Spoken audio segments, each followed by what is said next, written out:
My name's Jarl. I'm an alcoholic addict. I'm in recovery resources. I've just got my year clean and sober yesterday. I'm working hard at it. So I grew up in a alcoholic addict home. Right off the bat, my mom and my grandma kidnapped me out of my dad's window and took me to Hawaii because it was a pretty unsafe place for me to live.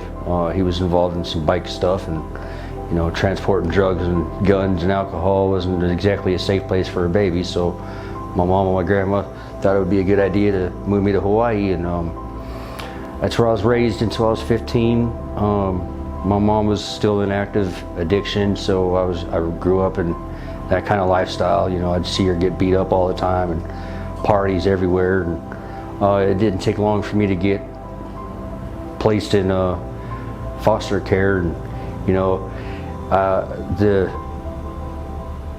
the lifestyle that I grew up in foster care was pretty hard, man. I was abused, I was sexually molested, just not treated right.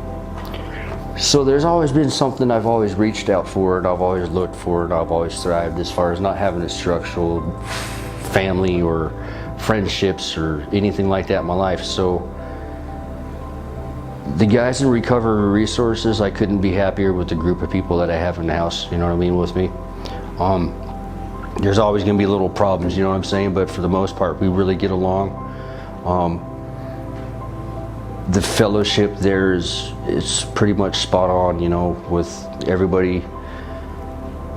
We all spend a lot of time with each other, so we all know when somebody's down, or we know when somebody's got something going on, and we're not all about being selfish anymore. It's about, are you okay? Can I help you in any way? Do you want to talk about it? If you don't want to talk about it, cool, but if you do, I'm here for you, that kind of thing. And it's great. It's something I've never had before, and I like it. It's a blessing. My advice for somebody, so for instance, when people come into the rooms of Alcoholics Anonymous or DAA or NA or anything, and you're new and you hear everybody ramble on about the big book and getting a sponsor and doing the steps, it's not just words coming out of their mouths. It's the big book is an instruction manual for your daily life and your footsteps that you have to take in the right direction in order to spiritually build yourself, physically build yourself into becoming and building yourself into a better person, as far as being in service to others, doing a moral inventory of yourself every day, understanding where you've gone wrong, how you can fix it, did you hurt somebody else, just being mindful of your actions today, and really take in the whole sponsor thing. And the sponsor thing is, it's like not necessarily a life coach, but it's a coach to help you through the big book and the steps, because the steps are designed in such a perfect way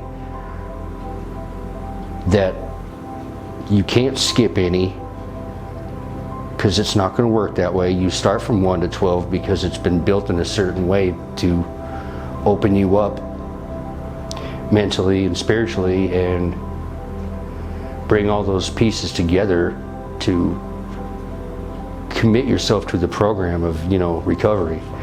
And without having a good solid foundation in recovery, for having people around you in recovery, your sponsor, your friends, your family, it all means nothing unless you don't do it right, and you have to start right from the start.